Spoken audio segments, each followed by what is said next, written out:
रानीपुरा गांव में एक राजू नाम का लकड़हारा रहता था। वह बहुत ही मेहनती व्यक्ति था। वह दिन भर जंगल से लकड़ियां काटता और शाम के समय अपने घर चला जाता। उसको घर जाने के लिए एक जंगल से होकर गुजरना पड़ता था और गांव के रास्ते होते हुए वो अपने घर पर चला जाता। घर में उसकी पत्नी रेखा के अलावा और कोई नहीं था। रेखा बहुत ही जिद्दी और घमंडी लड़की थी। रेखा को अपनी खूबसूरती पर बहुत ही ज़्यादा घमंड रहता। वह अपने पति से बात नहीं करती। उसका पति मेहनत करके घर आता, लेकिन रेखा उससे सीधे मुंह बात तक न करती। ना उसके लिए खाने की पूछती, न पानी पीने के लिए। एक दिन की बात है, रामू जंगल में लकड़ियाँ काट रहा था। लकड़ियाँ काटते काटते उसे बहुत ज़्यादा देर हो गई। रात होने में कुछ समय शेष था। वह लकड़ियों की गठरी को सिर पर रखकर जाने लगा। रात का समय था। उसे एक खौफनाक जंगल से होते हुए जाना था। वह जंगल से जा रहा होता है कि तभी उसके ऊपर एक चुड़ैल की नज़र पड़ती है। इस जंगल में इतना सुंदर व्यक्ति कहाँ से आ रहा है? इस मनुष्य के साथ तो मैं शादी करूँगी और अपना पूरा जीवन व्यतीत करूँगी। चलो पता करती हूँ ये कहाँ से आ रहा है और किस जगह रहता है। वो चुड़ैल उसको मन ही मन पसंद करने लगती और रामू का पीछा करने लगती। रामू को इस बात की बिल्कुल भी खबर न थी। वह चुड़ैल रामू का पीछा करते करते उसके घर तक पहुंच जाती है। रामू अपने घर के अंदर चला जाता। चुड़ैल एक खिड़की के पास खड़े होकर सब कुछ देखने लगती। रामू अपनी पत्नी रेखा से बात करने की कोशिश करता। सुनो, आज खाने में क्या बनाया है? कुछ नहीं बनाया खाने में। लेकिन क्यों? मैं आपकी नौकर नहीं हूँ। अगर आपको भूख लगी है तो आप खुद खाना बना लीजिए। इतना सुनकर रामू बहुत दुखी हो जाता और वह उस रात भूखा ही सो जाता। चुड़ैल को ये सब देखकर रामू के लिए बहुत बुरा लगता।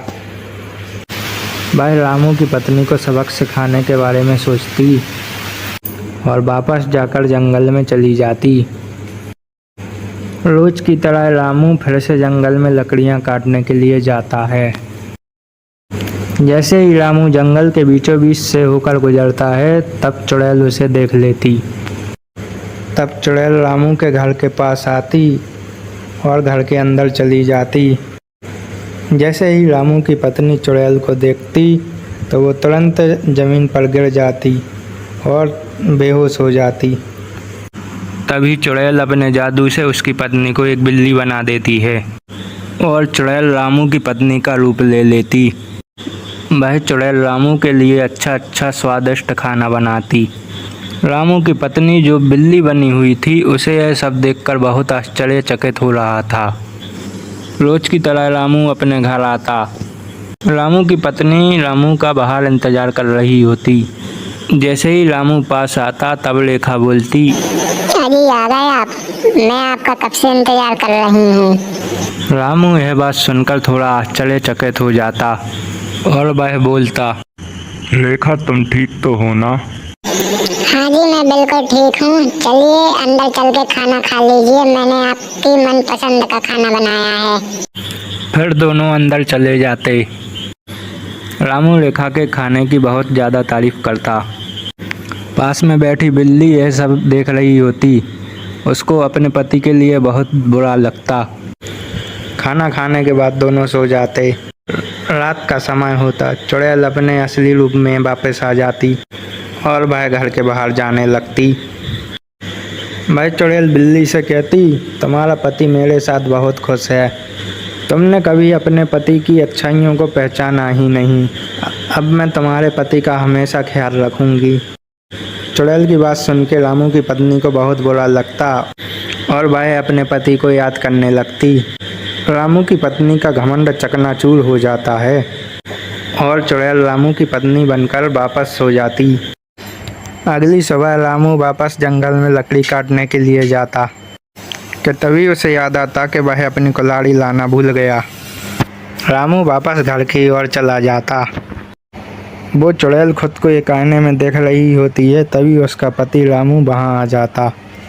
रामू कहता है कि तुम कौन हो और मेरी पत्नी कहाँ है?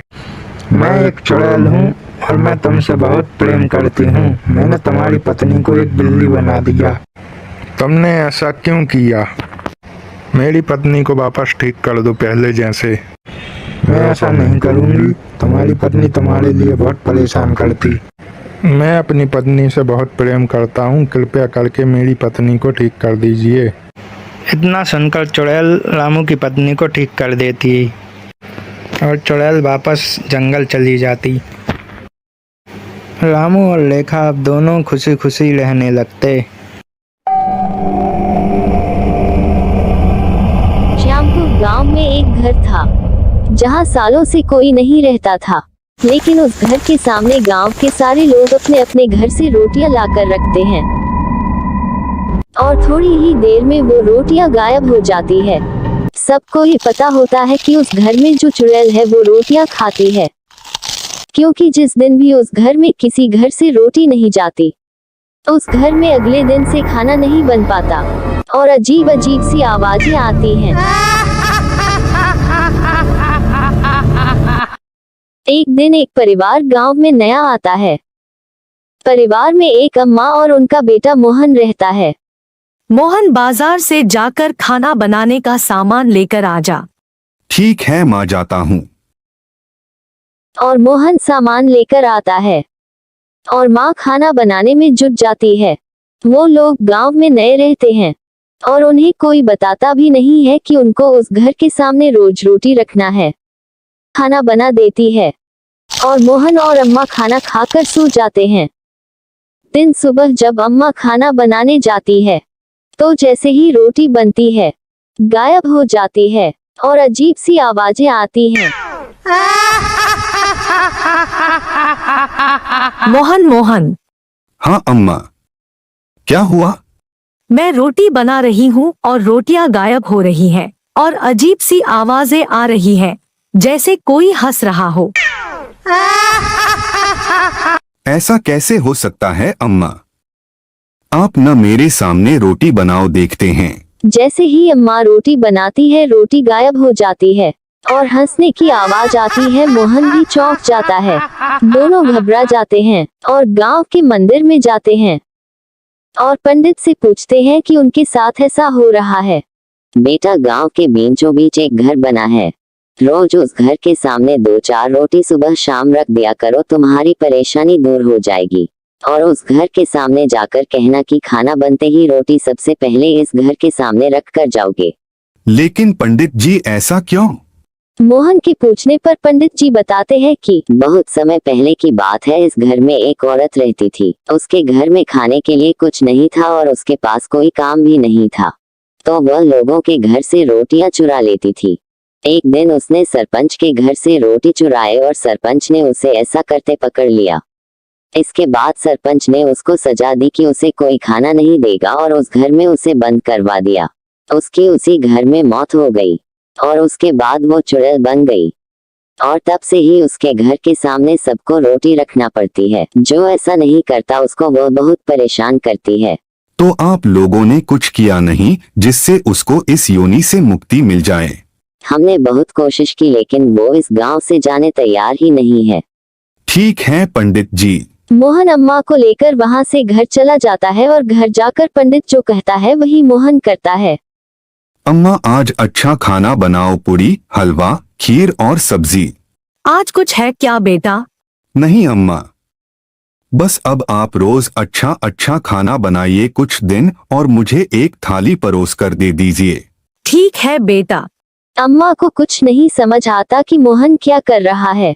आप परेशान मत हो अम्मा, सब ठीक है। मैं ये खाना इसलिए बनवा रहा हूँ कि जब हम रोटी वाली चुड़ैल को ये खाना खिलाएंगे तो उसको कितनी खुशी होगी।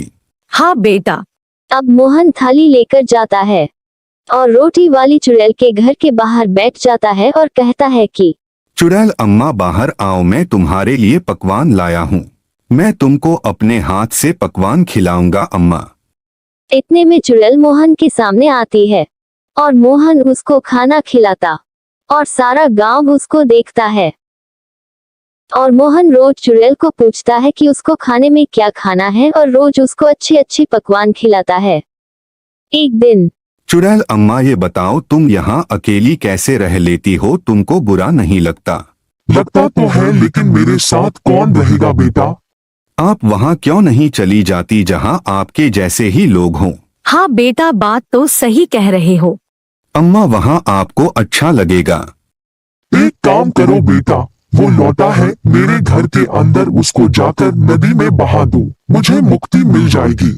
अब मुझे इस गांव से और गांव वालों से कोई परेशानी नहीं है। ठीक है अम्मा। और मोहन ऐसे ही करता है और पूरे गांव को रोटी वाली चुड़ैल से मुक्ति मिल जाती है। दोस्तों, मेरे चैनल को जरूर सब्सक्राइब करें। आपका बहुत बहुत धन्यवाद। बहुत दिन पुरानी बात है। एक जंगल में एक लोमड़ी रहती थी।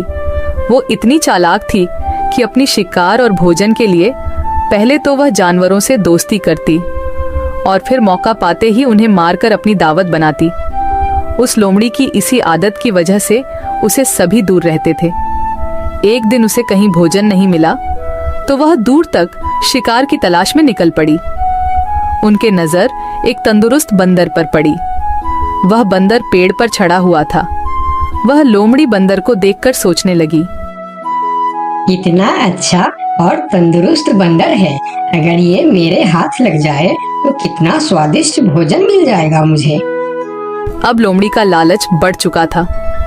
वह रोज बंदर को देखता और मौके का इंतजार करता था, लेकिन वह बंदर पेड़ पर ही चढ़ा रहता और वह उनके हाथ नहीं आता। बहुत देर के बाद लोमड़ी के दिमाग में एक सोच आया। ये बंदर ऐसे हाथ नहीं आएगा, कुछ तरकीब सोचनी होगी। और फिर उसने चालाकी और छल करने की सोची। वह बंदर के पास गई और बोलने लगी, अरे बंदर भाई, तुम्हें एक बात पता चली? एक खुशखबरी मिली है सबको जंगल में। खुशखबरी? कैसी खुशखबरी? फिर लोमड़ी ने बड़ी सावधानी से बोली, आकाशवाणी हुई है। भगवान ने कहा है अब इस जंगल में सब एक दूसरे से गले मिलकर एक साथ रहेंगे। अब जंगल में कोई भी जानवर किसी दूसरे जानवर को नुकसान नहीं पहुंचाएगा और ना ही मारकर खाएगा। सब मिलजुल कर हंसी खुशी रहेंगे, एक दूसरे की सहायता करेंगे, कोई किसी पर हमला नहीं करेगा। लेकिन बंदर होशियार था। वह समझ गया, हो ना हो यह लोमड़ी झूठ बोल रही है। फिर बंदर ने लोमड़ी की बातों पर ज्यादा ध्यान नहीं दिया और कहा, ये तो बड़ी अच्छी बात है, पर मैं इसमें क्या कर सकता हूँ? बंदर की ऐसी ठंडी प्रतिक्रिया देख लोमड़ी फिर बोली, अरे भाई, इसी बात पर नीचे तो आओ। आओ ना नीचे, हम गले मिलकर एक दूसरे को बधाई देंगे, खुशियाँ मनाएंगे।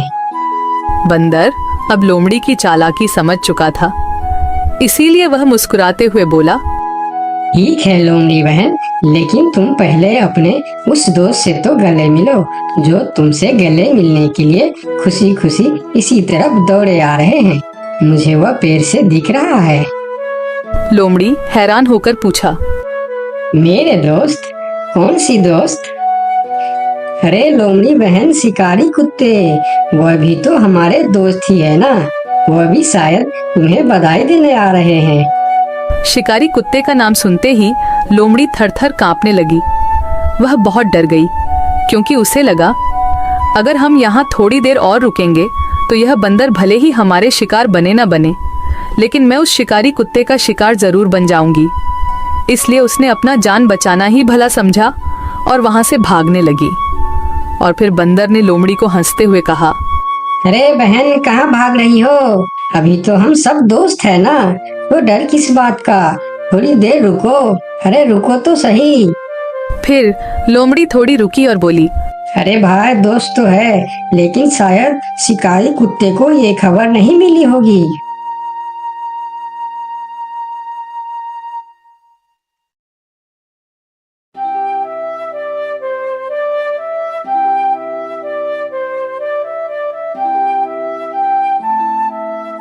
एक समय की बात है, लक्ष्मीपुर के जंगल में बहुत से पशु पक्षी रहा करते थे। उसके बीच रंगीला नाम का एक बड़ा ही नेक हिरण भी रहता था। वह बहुत ही मेहनती, मिलनसार और परोपकारी था। वह अपने मन, कर्म और वचन से सबका ख्याल रखता था। किसी का स्वास्थ्य खराब होने पर वह हालचाल लेने के साथ साथ उसके उपचार की भी व्यवस्था करता था। वह जहाँ रहता था वहाँ अपने मेहनत से चारों तरफ हरियाली रहता था। एक बार रंगीला स्वयं बीमार पड़ गया। उसे ऐसा बुखार चढ़ा कि उतरने का नाम ही नहीं ले रहा था। उसने स्वयं कुछ जड़ी बूटियां खाई, लेकिन कोई लाभ नहीं हुआ। उनकी बीमारी की खबर पूरा जंगल में फैल गई थी, लेकिन उसे देखने के लिए कोई नहीं आया। तब उसका मन अधिक मुरझा गया। उसे उठा नहीं जा रहा था। फिर भी वह उठकर थोड़ा आगे आया और उसने देखा कि 2 हिरण उनके इलाके में आ गए थे। वह उनके बड़ी बड़ी हरी हरी घास खा रही थी। उन्होंने जब रंगीला को देखी तो मुस्कुराने लगी। अरे रंगीला, कैसी है तुम्हारी तबीयत? हम लोग तो तुमसे ही मिलने आए हैं, तुम्हारा हालचाल जानने आए हैं।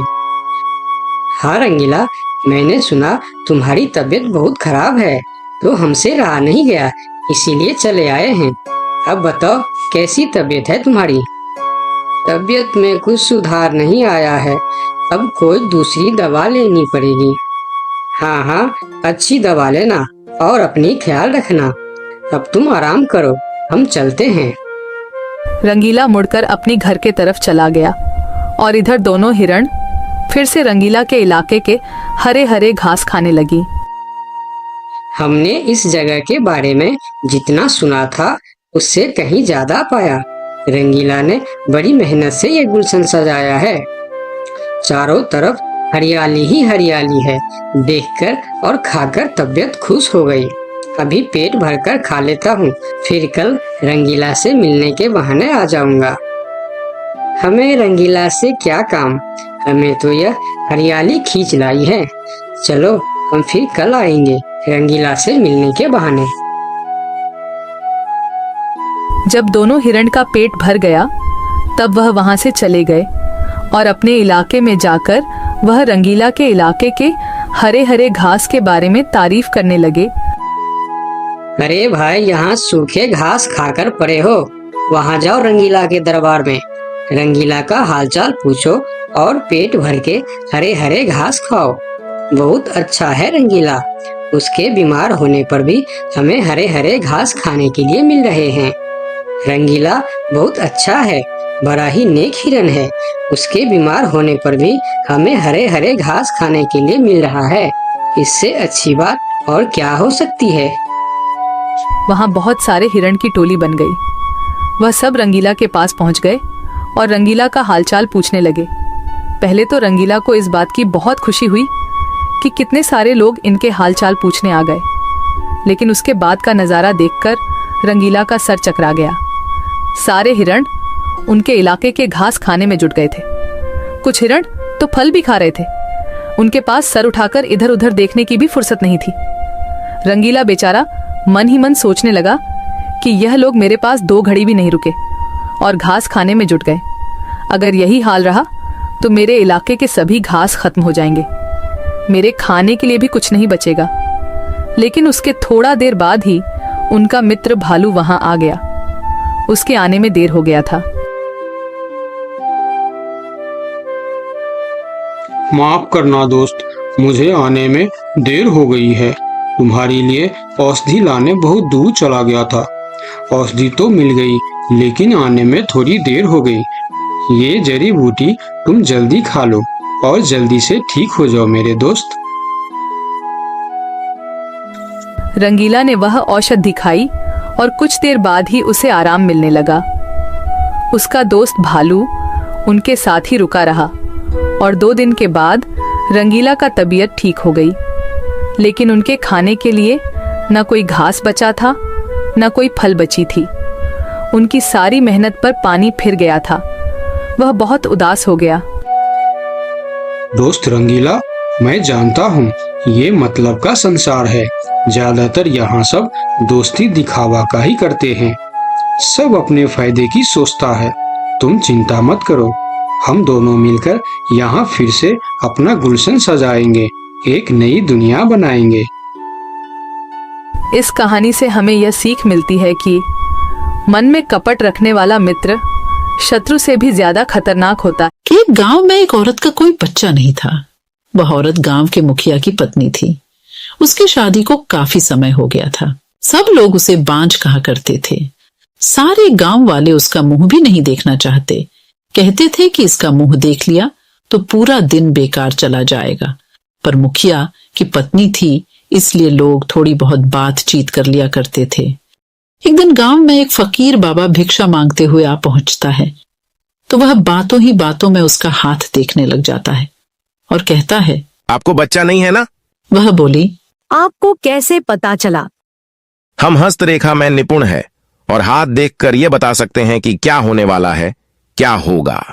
अच्छा, तो यह बताओ कि मेरे बच्चा कब होगा? आपको भगवान ने बच्चा तो नहीं दिया, पर मैं एक रास्ता बताता हूं। वह सुनो, अमावस्या की रात को किसी एक ऐसे लड़के की बलि पीपल के पेड़ के नीचे दो जो अपने माँ बाप का एकलौता पुत्र हो और उसके खून से अपने बाल धोना। फिर कहना, ये प्यासी आत्माओं, ये बलि मेरी तरफ से स्वीकार करो और मुझे एक पुत्र दे दो। एक लोटे में उस कुएं का पानी भरकर उसमें उसके शरीर के खून की 2 बूंद मिलाकर खुद पी लेना और उस लड़के के सिर के बाल को अपनी साड़ी की गांठ में बांधे रखना, तो तुम्हें अवश्य एक पुत्र पैदा होगा। उस दिन के ठीक 3 दिन बाद अमावस्या थी। उसने अपने देवरानी के लड़के की बलि दे दी और खून की 2 बूंदें पानी में मिलाकर खुद पी लिया और उस सिर के कुछ बाल को काटकर अपनी गांठ में बांध लिया और बिना पीछे मुड़े अपने घर आ गई। सुबह गांव वालों को पता चला कि मुखिए के भाई के बेटे को किसी ने मार के वहां फेंक रखा है। जब यह बात मुखिए और उसके भाई ने सुनी तो वह नंगे पैर दौड़ पड़े। धीरे धीरे सारा गांव इकट्ठा हो गया। उस लड़के की मां का रो रो बुरा हाल हो गया था। तब किसी व्यक्ति ने हिम्मत जुटाकर उसके सिर को धड़ से जोड़ा और उसे नदी में बहाने की सलाह दी। वैसा ही किया। लोगों ने उस लाश को पानी में बहा दिया। सब लोग यही कह रहे थे, किसने किया? ये सब कैसे हुआ? सब लोगों के लिए यह घटना चिंता का विषय बन गई थी। जब मुखिया घर पहुंचा तो क्या देखता है कि उसकी पत्नी तो पकवान बना रही थी। वह बड़ी खुश नजर आ रही थी। मुखिया ने क्रोध में कहा, क्या तुम्हें इस बात का बिल्कुल भी दुख नहीं है कि हमारे भाई का बेटा मर गया है? वह पहले ऐसी नजरों से देखी जैसे कि उसे मार ही डालेगी। फिर कहने लगी, लड़का उसका मरा है, मेरा नहीं, मैं क्यों शोक मनाऊं? तुम पागल हो। तुम्हें तो खुश होना चाहिए कि अब तुम्हारा भी एक पुत्र आने वाला है और यह जानकर और खुशी होगी कि वह इस जायदाद का अकेला वारिस होगा। मुखिया से रहा नहीं गया और उसे जान से मारने के लिए तलवार उठाने चला गया। वह अंदर तलवार ढूंढ रहा था पर तलवार नहीं मिली। जब वह पत्नी के बेद के पास पहुंचा तो क्या देखता है कि सारे कपड़े खून से लथपथ हैं और तलवार भी वहीं पड़ी है और उस पर खून लगा है। वह ये सब देखते ही समझ गया कि ये सब इसने पुत्र प्राप्ति के लिए बलि दी है। उसने उसे मारने का विचार बनाया कि अब भी मैं इसको मार दूंगा तो सब लोग मुझे गलत समझेंगे, और वह वहां से चला गया। उस दिन से गांव में ऐसी ऐसी घटना होने लगी। किसी की भैंस मर गई, किसी ने उसे मार डाला और उसके शरीर के अंग इधर उधर फैले पड़े जैसे कि किसी ने उसे नोच नोच कर खाया हो। तो किसी दिन किसी का कुत्ता तो किसी की बकरी मर गई। जिस तरीके से भैंस को किसी ने मारा था, ऐसी घटना से सारा गांव परेशान था। किसी को यह समझ नहीं आ रहा था कि आखिर हो क्या रहा है। एक दिन की बात है, मुखिया रात को अपने गेट के पास सोया हुआ था। आधी रात के समय उसे गेट खुलने की आवाज आई। वह जाग गया। उसने देखा कि एक औरत बाल फिकरे हुए आधी रात को बाहर चली जा रही। भादों की काली रात थी। चारों तरफ से आवाजें आ रही थीं। कहीं शियार तो कहीं कुत्ते भौंकते ऐसा लग रहा था। उसी की जैसे यह रात जाने क्या कयामत ढाएगी। अचानक उसे एक गाय के बछड़े के रंभाने की आवाज आई। वह समझ गया हो न हो यही सारे गांव की बर्बादी का कारण है। मुखिया के दिमाग में एक आइडिया आया कि क्यों ना मैं चलकर देखूं कि यह कहां जाती है। वह उठकर चल दिया। उसने आगे चल के क्या देखा कि पड़ोसी के गाय का बछड़ा का कटा हुआ मुंड पड़ा है। और उसके धड़ को वह औरत खींचकर पीपल की ओर ले जा रही है। और ले जाकर उसने वही शब्द दोहराया, यह लो प्यासी आत्माओं, मैं तुम्हारे लिए भोजन लाई हूँ। मुखिया यह सब नीम के पेड़ से छुपकर देख रहा था। एकदम वह क्या देखता है कि 4 काली छाया वहां प्रकट हुई।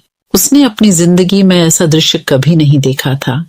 वह देखता है कि वो चारों भूत और उसकी पत्नी उस लाश को खाने लगी। क्या सब देखकर मुखिया के पर के नीचे की जमीन खिसक गई कि उसकी पत्नी एक डायन है। एक भूत ने कहा, बस 3 दिन बाद फिर अमावस्या है और हमारी शक्ति उस दिन बढ़ जाएगी। तब हम तुम्हें पूरी शक्ति सौंप देंगे और तुम अपनी मर्जी से कुछ भी कर सकती हो। तुम गांव वालों को अपनी उंगली पर नचा सकती हो। उसने यह सब सुनकर सारे गांव को चोरी चोरी जगा करके कहा, मैं तुम्हें बताता हूँ कि तुम्हारी बर्बादी एक डायन की वजह से हुई है। अपनी अपनी लाठी उठाओ और चलो मेरे साथ। आज उस डायन का अंत हम सब मिलकर करेंगे। और सब भागते हुए उस पीपल की ओर चल दिए। सारे गांव को अपनी तरफ आते देख सारे भूत तो गायब हो गए, पर वह डायन खड़ी रह गई। मुखिया की पत्नी को इस हालत में देखकर सारे गांव वालों के तो होश उड़ गए और वह रुक गए। मुखिया ने कहा, खड़े क्यों रह गए? यह तुम्हारी मालकिन नहीं, डायन है, डायन। और यह बोलते हुए सब उसे लाठियों से मारने लगे। वह अपनी जान बचाकर भागी और भागते हुए उस कुएं में जा गिरी और वह चिल्लाने लगी, बचाओ बचाओ। सारे गांव ने कहा, इसे सजा अपने आप मिलेगी, लटकी रहने दो इसे। वह चीखती रही, चिल्लाती रही, मुझे ऊपर निकालो, मुझे पानी पिलाओ। पर किसी ने उसकी सहायता नहीं की। पर वो बार बार यही बोलती रही कि मैं तुम सब गांव वालों को बर्बाद कर दूंगी। एक एक को मैंने पानी के लिए नहीं तरसाया तो मेरा नाम भी काली डायन नहीं, यही नाम दिया है तुमने मुझे, मैं तुम्हें छोड़ूंगी नहीं। 2 दिन तक उसकी लाश यूं ही लटकती रही। तीसरे दिन अमावस्या थी। उस दिन की रात के बाद उस लाश का पता नहीं चला कि कहाँ गई उसकी लाश। कुछ दिनों बाद गांव के कुएं का अचानक पानी सूख गया तो वो लोग परेशान हो गए। कुछ दिनों बाद क्या देखते हैं कि जिस कुएं में वह मारी थी वह पानी से भर गया है। सुबह जब कुछ लोगों ने कहा चलकर पानी खींचते हैं, यह एक अंधेरी और तूफानी रात थी। बारिश जोरों से हो रही थी और हवाएं तेज चल रही थीं। एक छोटा सा गांव था। गांव के लोग अपने घरों में सुरक्षित थे, लेकिन कुछ लोग बाहर थे। उनमें से एक छोटा लड़का था जिसका नाम एंडी था। एंडी अपने घर के पीछे के बगीचे में खेल रहा था। वह एक पेड़ के नीचे खड़ा था और बारिश देख रहा था। अचानक उसने एक आवाज सुनी। आवाज पेड़ से आई थी। एंडी ने ऊपर देखा और देखा कि एक आदमी पेड़ पर बैठा है।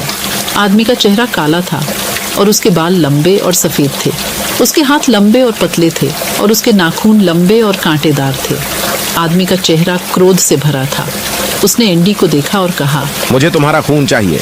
एंडी बहुत डर गया। उसने भागने की कोशिश की, लेकिन आदमी बहुत तेज था।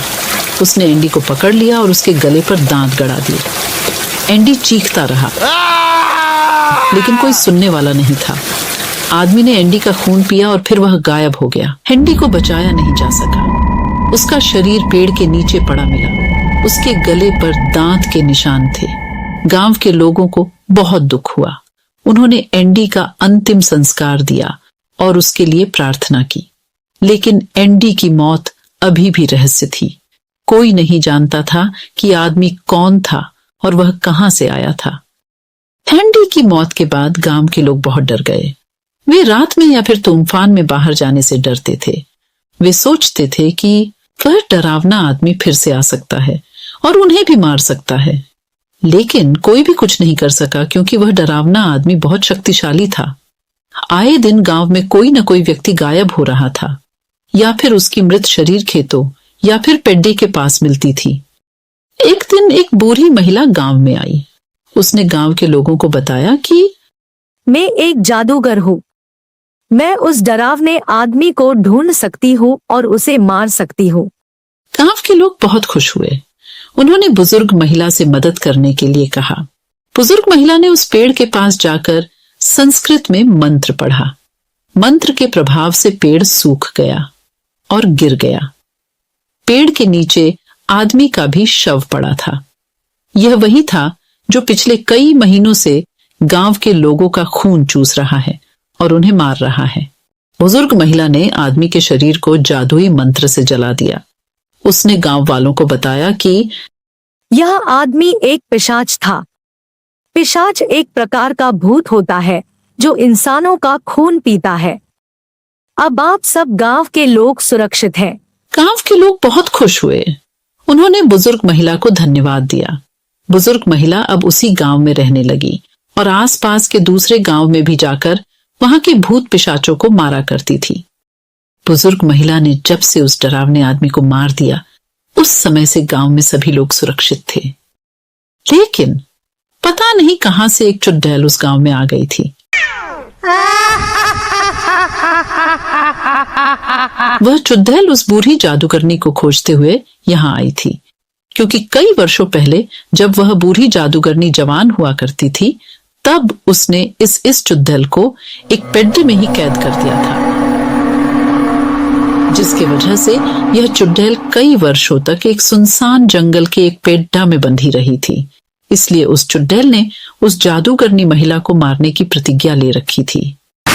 इसलिए वह चुड़ैल जादूगरनी को खोजते हुए इस गांव में आई थी। वह एक शक्तिशाली चुड़ैल थी और उसने जल्दी ही गांव के लोगों को अपने वश में कर लिया। उस चुड़ैल ने गांव वालों को गुलाम बना लिया।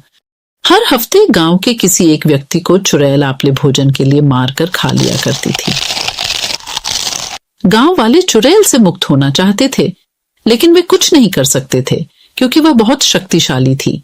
लेकिन जादूगरनी की पिशाच को पकड़ दियचने के लिए कई महीनों से गायब थी। गांव के लोग बहुत दुखी और पीड़ित थे कि एक दिन वह बूढ़ी जादूगरनी गांव में लौटी।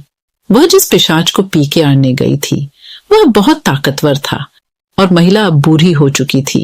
इसलिए 3 महीनों से बूढ़ी महिला दिन रात उस पिशाच से लड़ती रही, जब जाकर उस जादूगरनी ने पिशाच को मारा। इस लड़ाई से जादूगरनी बहुत थकी हुई थी, तो इसलिए जब वह गांव आई तो चुड़ैल ने उस पर आक्रमण कर दिया और बूढ़ी जादूगरनी कुछ नहीं कर पाई और उसकी हार हो गई और चुड़ैल ने उसे मार दिया। कुछ समय बीतने के बाद गांव में एक पंडित आए, क्योंकि उन पंडित को पता था कि इस गांव के लोग भगवान पर विश्वास नहीं करते हैं, इसलिए इन्हें समय समय पर कोई बुरी शक्ति अपने नियंत्रण में ले लेती है और परेशान करती है। इसलिए गांव वालों की मदद के लिए पंडित जी बहुत दूर बनारस से यहाँ आए थे। पंडित जी ने जैसे ही गांव में कदम रखा, चुड़ैल को डर लगने लगा। उसकी शक्तियां कमजोर होने लगी। पंडित जी गांव के चौपाल में पहुंचकर सभी गांव वालों को एकत्रित किया और उन्हें बताया कि मैं पूरे गांव को हमेशा के लिए भूत प्रेत और चुड़ैलों से मुक्त कर देंगे।